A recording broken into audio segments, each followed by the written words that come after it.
Are you planning to travel or immigrate to Canada, apply for Canadian citizenship, or sponsor a refugee? Are you filling out any other Citizenship and Immigration Canada applications? Excellent. I'm here to help you complete your application correctly and avoid common errors that result in application delays and get you on your way faster.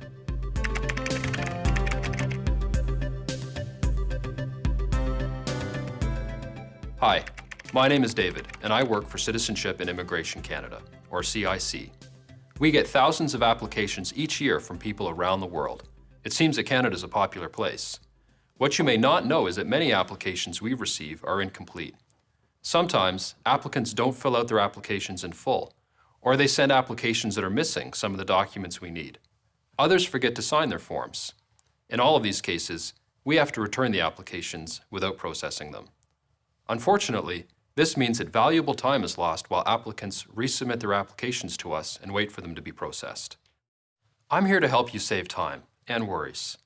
Watch carefully as I walk you through the most common mistakes that applicants make. Feel free to pause the video at any time to check your form and materials. Press play again when you're ready to continue. And don't forget, the Video Center on our website has other useful tutorials to help you complete your application, so be sure to take a look. Let's start with filling out your application. All of our applications are available online. The best way to fill out your form is on your computer. It's easier to read and process. Some forms include a Validate button at the top or bottom of the page.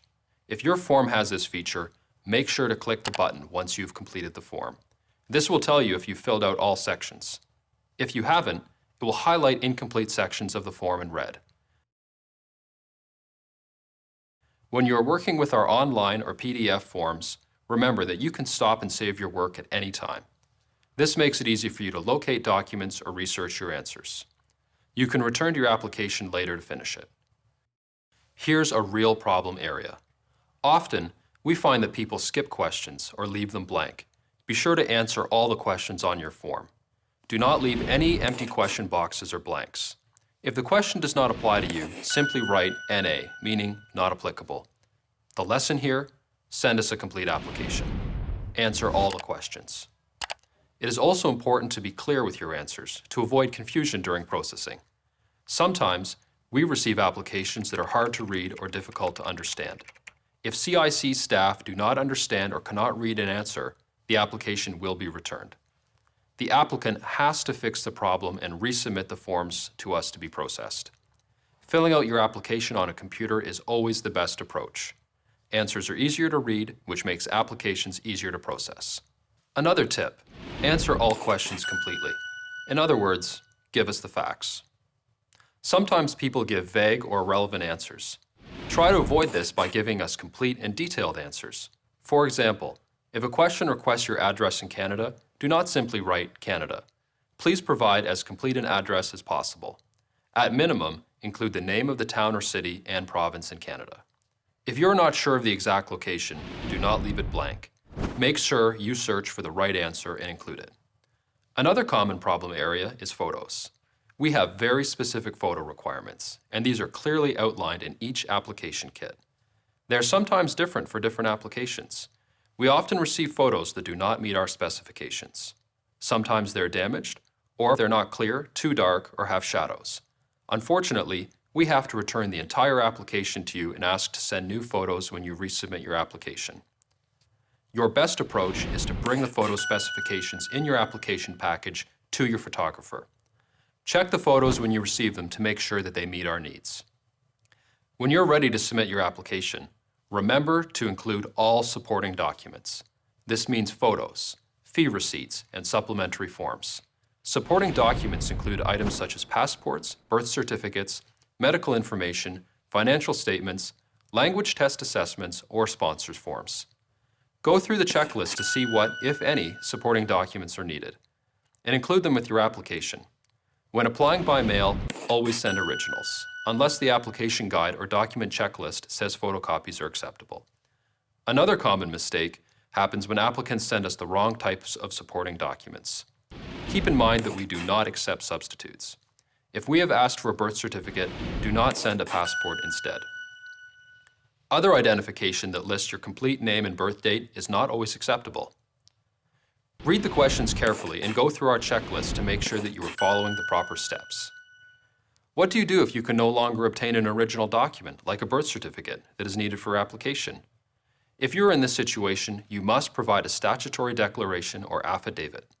To find out when and how to provide a statutory declaration or affidavit, refer to the guide in your application kit.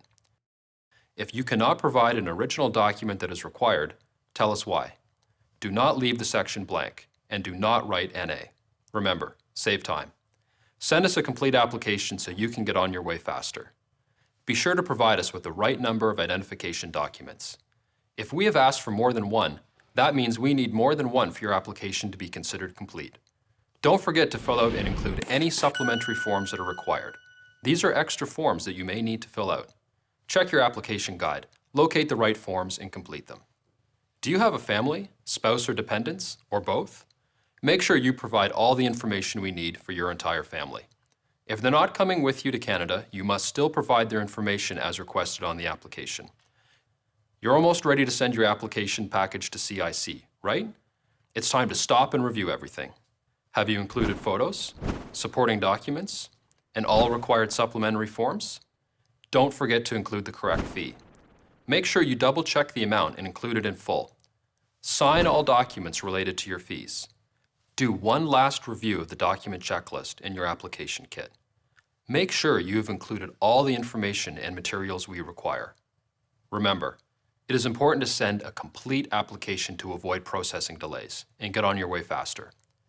Your application will be returned to you if there are problems or if you are missing information or documents. You will be asked to fix the problems or obtain the correct documents, then resubmit your application to us. This takes time and causes delays. If you need to provide extra information to support your application, you may include a note with your application package. The note should be provided on a separate piece of paper and should include additional details you want to give to CIC. However, do not provide documents that we have not requested. Finally, remember to sign and date your application. We need your signature and the date for your application to be considered complete and valid. Depending on the form you're filling out, you may need to sign in more than one place. Be sure to read the application and guide carefully.